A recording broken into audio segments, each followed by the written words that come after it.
6 डाला का आज अंतिम दोहा 17वें नंबर का दोहा आपके सामने रख रहा हूँ। जो विमानवासी हो थाए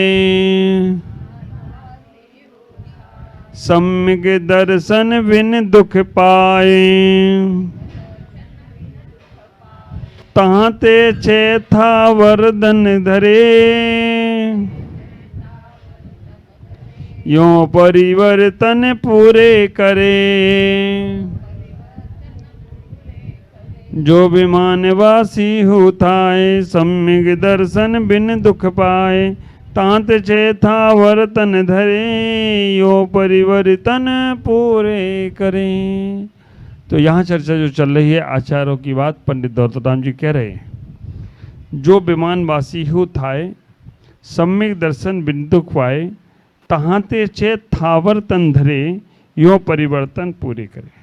इस पूरे दोहे का अर्थ एक बार समझ लें, फिर इसको हम विस्तार से समझेंगे। जो विमानवासी देव, देखो अभी तक तो हम चर्चा चल रही थी भुवनवासी, वेंतस, ज्योतिष, ये सब मध्यलोक के थे, लेकिन अब जो चर्चा हमारी है वो स्वर्ग के देवों की चर्चा है।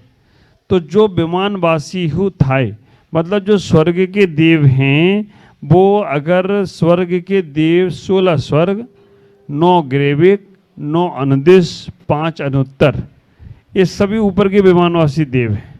ये दोनों ये विमानवासी देवों में 2 भेद हैं, एक कल्पातीत और एक कल्पेंद्र। तो जो कल्पातीत हैं, कल्पोपन्न वाले जो देव हैं वो 16 स्वर्ग तक हैं, और कल्पोपन्न से ऊपर जो देव हैं वो कल्पातीत हैं। कल्पोपन्न देव के मतलब उनके अंदर 10 प्रकार के देवों की कल्पना की जा रही है, वो कल्पोपन्न है। और जिसके अंदर 10 प्रकार के कल्पोपन्न की कल्पना नहीं है वो कल्पातीत है। 10 प्रकार के इंद्र कौन से उनके अंदर की जा रही हैं? 10 प्रकार के उनके अंदर इंद्र की स्थापना करी जाती है। कौन से? लोकपाल हैं, है ना, और आदि आदि कौन से हैं? 10 तत्वा सूत्र का वो सूत्र है। तो तत्वा सूत्र के वो सूत्र में कहते हैं कि 10 प्रकार के जो देव होते हैं, सामानिक, इंद्र, प्रसाद, आत्मरक्ष, लोकपाल, प्रकीर्णक, अभियोग, अभिजीत, किल्विषिक, ये 10 प्रकार की जो कल्पना है ये 16 स्वर्ग के देवों तक की है। 16 स्वर्ग के ऊपर के देवों को कोई भी कल्पना नहीं की जाती, वहाँ पर सब एक ही तरह से इंद्र हैं, उन्हें कल्पातीत बोलते हैं। तो यहाँ पर जो अभी चर्चा हम अब कर रहे हैं, अभी तक तो हम मध्यलोक की, अधोलोक की, तिर्यलोक की चर्चा कर रहे थे, अब ऊर्ध्वलोक की चर्चा है। तो जो विमानवासी हो पाए, अगर आप स्वर्ग के देव भी बन गए हैं, 16 स्वर्ग तक के देवों में सम्य दृष्टि भी होते हैं, मिथ्या दृष्टि भी होते हैं। 9 ग्रेविक वाले भी सम्य दृष्टि भी होते हैं, मिथ्या दृष्टि भी होते हैं। 9 अनुदिश में भी सम्य दृष्टि भी होते हैं और कदाचित मिथ्या दृष्टि भी होते हैं, लेकिन सर्वार्थ सिद्धि के सभी सम्य दृष्टि होते हैं, और सम्यक दर्शन भी उनका छायकी वाला होता है। तो हमारे अभी सबके मन में स्वर्ग के देवों की परिकल्पना बैठना चाहिए। अब जो हमारी चर्चा है स्वर्ग के देवों की चर्चा है।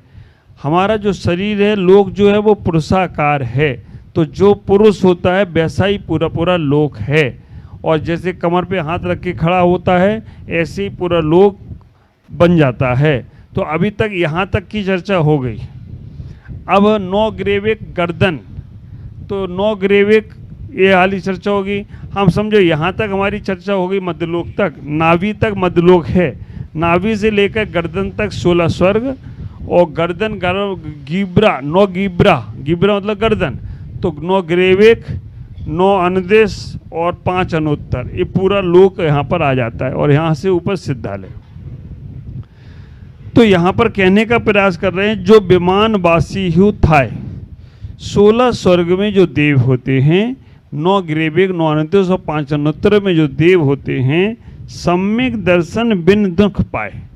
तो सम्यक दर्शन बिन दुख पाए, अगर वो वहाँ पर उनके पास वैभव की कमी नहीं है, सारे देवों में वैभव बहुत है, लेकिन वहाँ केवल सम्यक के कारण से वो दुखी होते।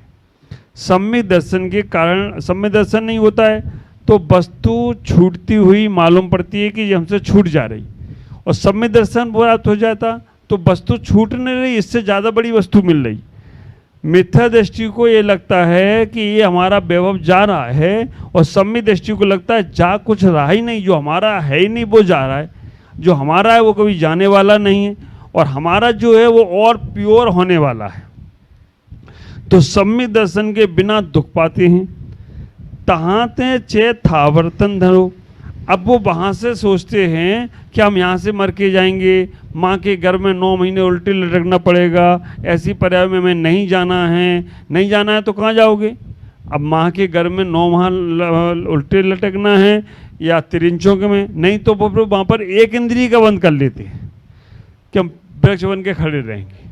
आप देखना कई कई पेड़ इतने सुंदर होते हैं, फूल इतने सुंदर होते हैं, कई फूल कई रंग बिरंगे होते हैं, ये शुभ देव हैं, सब देवगति से आए हुए सुंदर फूल वगैरह हैं, क्योंकि देवगति से आने वाला जीव सुंदर ही होगा, कुरूप नहीं होगा।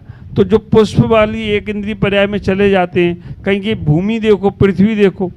अब अभी अपन जहाँ से बिहार करके आ रहे हैं, यहाँ की भूमि में जो पत्थर निकल रहा है वो अलग अलग कलर का निकल रहा है, रंग बिरंगे। यहाँ की मार्बल्स, यहाँ के जो भी यहाँ के माइल्स हैं, वहाँ पे कलरफुल कलर के पत्थर, तो सब ये देवगति से आए, वहाँ से बनकर एक इंद्रिय बन गए। पेड़ पौधे एक बन गए, कभी रत्न बन रहे, सब ये देवगति के ही पत्थर हैं, क्योंकि वहाँ से एक इंद्रिय के पर्याय को इन्होंने पा लिया है। तीसरे नंबर पर अब देखते हैं कहीं कहीं का जल बहुत सुंदर सा दिखता है, गुलाबी कलर का जल दिख रहा है, मीठा जल दिख रहा है, कहीं का बहुत पानी मिल रहा है, स्वादिष्ट है, तो वो सब कहाँ का है? देवगति का है। ये सब पृथ्वी हो, जल हो, वायु, कहीं वायु दिखती है, सुगंध वाली वायु आ रही है, तो सब देवगति। जितनी सुंदर एक इंद्रिय दिख रही हैं वो सब देवगति से आई हुई हैं, ऐसा ही हमें विचार करना चाहिए। ताहते चे थावर्तन धर्यो, थावर मतलब स्थावर, स्थावर में पृथ्वी, जल, अग्नि, वायु और वनस्पति, इनकी पर्यायों को वो देव प्राप्त करता है। अब देवगति से आया है इसीलिए वो सुंदर अवस्था को प्राप्त करता है। एक और आश्चर्य की बात कर रहा हूँ, देवगति वाले तो एक स्थावर एक इंद्रिय के पर्याय में जाते हैं, लेकिन नरक वाले एक इंद्रिय की पर्याय में नहीं जाते। नरक से जो जीव निकलेगा वो तिर्यंच ही बनेगा, मतलब तिर्यंच में 2 इंद्रिय, 3 इंद्रिय, 4 इंद्रिय संगी बन सकता है, लेकिन एक इंद्रिय की पर्याय में नहीं जाएगा। तीसरे नंबर पर यों परिवर्तन पूरे करे, तो 5 परावर्तन होते हैं। 5 परावर्तन कौन कौन से होते हैं? द्रव, क्षेत्र, काल, भाव और भव, ये 5 परावर्तन हैं। अभी हम लोगों के साथ द्रव क्या है?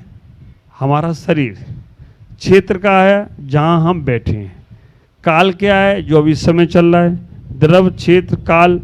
भव, भव कौन सा है? मनुष्य भव। और भाव क्या है? अच्छे परिणाम हो रहे हैं जो भाव।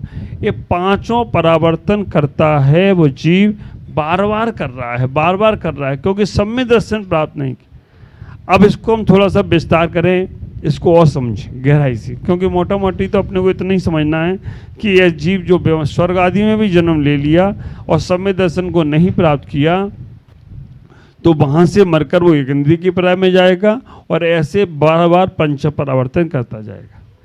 अब इसको विस्तार से समझें।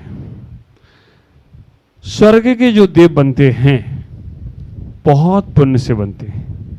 सौद्रम, इंद्र आदि जो देव हैं ये सभी वैमानिक देव हैं और इनको वैकृत शरीर होता है।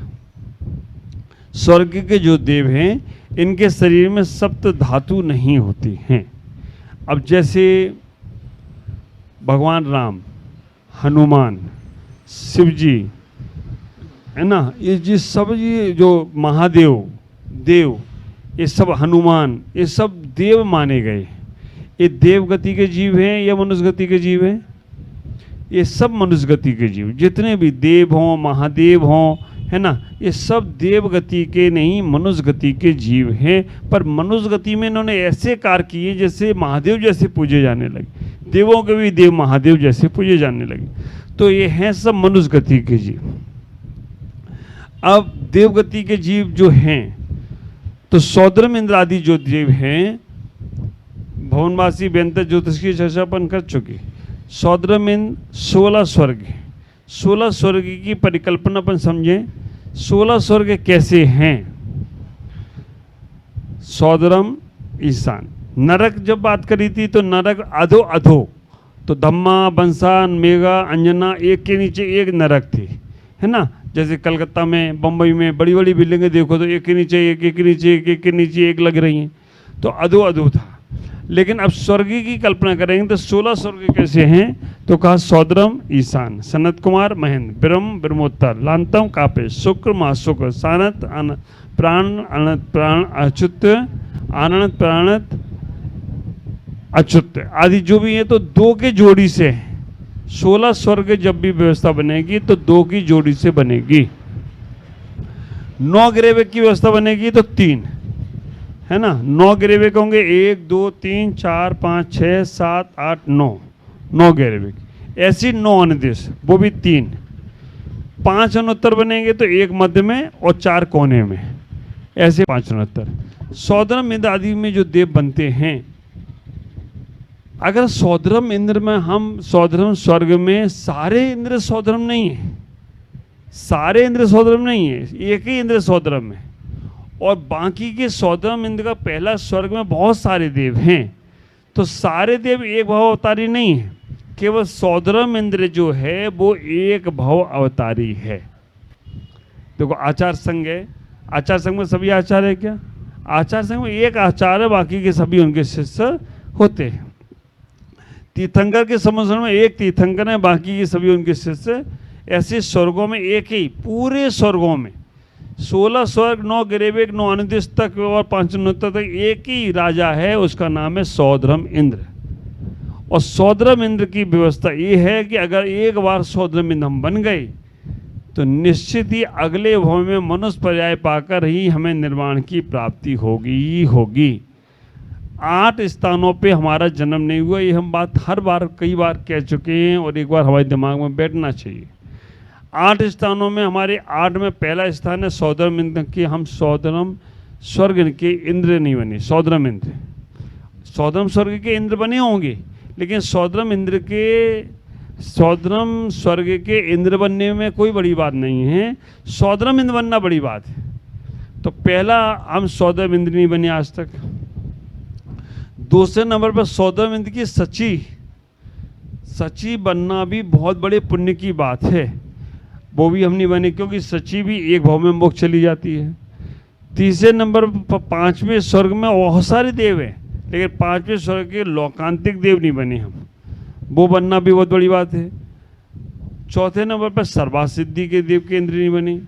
और 4 दक्षिण लोकपाल, पूरा पश्चिम उत्तर दक्षिण के लोकपाल, ये 8 जगह अगर हमारा जन्म होता तो अगले भव में भी हमें मोक्ष हो सकता था, लेकिन 8 जगह हमारा जन्म नहीं हुआ, तो सौद्रम इंद्र नहीं बने हम। और एक बार सौद्रम इंद्र बनते हैं तो आप विचार करके रखना, 32,000 रानियां उनका स्वागत करती है। 32 तो हर देव को मिलती है, लेकिन उनकी हजारों रानियां उनका वहाँ पर उनका स्वागत करने का प्रयास करती है। सौद्रम इंद्र भगवान के पंच कल्याणकों में जाता है। सौद्रम इंद्र 170 तीर्थंकर के पंच कल्याणक में एक साथ जा सकता है। 170 तीर्थंकर के पंच कल्याण, 170 तीर्थंकर एक समय में होते हैं। मालूम है कौन से समय पे हुए थे? कौन से भगवान के समय पर 170 तीर्थंकर हुए थे? अजितनाथ भगवान के। हमारे समय से पहले मोक्ष जाने वाले तीर्थंकर कौन से हैं? अजितनाथ भगवान हैं। तो अजितनाथ भगवान के समय पर 170 तीर्थंकर हुए थे, और 170 तीर्थंकरों के समोसन में भगवान के कल्याणक में सौद्रम इंद्र गया, लेकिन मूल शरीर कहीं नहीं जाता है। मूल शरीर स्वर्ग में ही रहता है, बाकी के सब जगह उनका विक्रिया रूपी जाता है। अजितनाथ के समय पर 170 तीर्थंकर कहाँ कहाँ हुए आप लोगों को मालूम है कि हमारे कर्म भूमियाँ जो हैं 170 हैं। 5 भरत क्षेत्र, अभी एक जो भरत क्षेत्र में हम लोग बैठे वो एक हमारा भरत क्षेत्र है जम्बूद्वीप का, 2 हमारे भरत क्षेत्र हो गए अडाई द्वीप के, और 2 भरत क्षेत्र होंगे हमारे अर्ध पुष्करार द्वीप के। ऐसे 5 भरत क्षेत्र हो गए। 5 एरावत क्षेत्र, तो एक एरावत क्षेत्र का एक एरावत क्षेत्र, 2 होंगे आपके जम्बूद्वीप, और दूसरा कौन सा है घाटकी खंड के 2 एरावत क्षेत्र, और अर्ध पुष्कर द्वीप के 2 एरावत क्षेत्र। ऐसे 5 भरत क्षेत्र और 5 एरावत क्षेत्र, ऐसे 10। और विदेश क्षेत्र भी 5 हैं, 5 विदेश क्षेत्र, और एक विदेश क्षेत्र में 32 कर्म भूमियाँ हैं। तो 32 पंजे 160 और 10 170 तीर्थंकर एक साथ होते हैं। उन 170 तीर्थंकरों में हमारे सौद्रमिंद पहुँचते हैं, उनकी सचिंद्राणी पहुँचती हैं, बाकी पूरा परकर पहुँचता है। एक और विशेषता समझें, सौद्रमिंद्र और सभी की देव की जो देवियाँ होती हैं 16 स्वर्ग तक देवियाँ जाएंगी, लेकिन देवियों का जन्म होता है तो पहले और दूसरे स्वर्ग में ही होता है। अब पहले दूसरे स्वर्ग में जन्म हो रहा है तो वो कौन से स्वर्ग की देवी, कौन से स्वर्ग में जन्म लेने वाली देवी कहाँ जाएगी? तो पहले स्वर्ग में जो जन्म लेगी वो तीसरे में, 5वें में, 7वें में, 9वें में, 11वें में और 13वें में और 15वें में जाएगी। और जो दूसरे स्वर्ग में जन्म लेगी देवी वो दूसरे में, चौथे में, 6वें में, 8वें में, 10वें में, 12वें में, 14वें में और 16वें में जन्म लेगी। जो विषम संख्या वाले स्वर्ग में जन्म लेगी वो विषम स्वर्ग में जाएगी, और जो सम संख्या में जन्म लेगी वो सम संख्या में जाने का प्रयास करती है। सम्यक दर्शन एक ऐसी वस्तु है जो एक बार भी अगर प्राप्त हो जाए तो समझ के लिखना, तुम्हारा मोक्ष का टिकट तुम्हें मिल चुका है। तुम भव्य भी हो, लेकिन आज तक सम्यक दर्शन नहीं तो अनादि मिथ्या दृष्टि कहलाओगे। आज इतनी ही चर्चा करूंगा, शेष चर्चा कल करूंगा। सम्यक दर्शन का विषय अब खुलेगा। तो हमने देवगति को भी पा लिया, जो बिल्कुल ऐसे परफेक्ट हैं कि अष्टांग का पर्व में पूरे 8 दिन नंदीश्वर द्वीप में भक्ति करते। अब ये देव सम्यक दृष्टि और मिथ्या दृष्टि कैसे होते हैं, ये चर्चा मैं आपसे कल करूंगा। आज इतना ही। ओम नमः।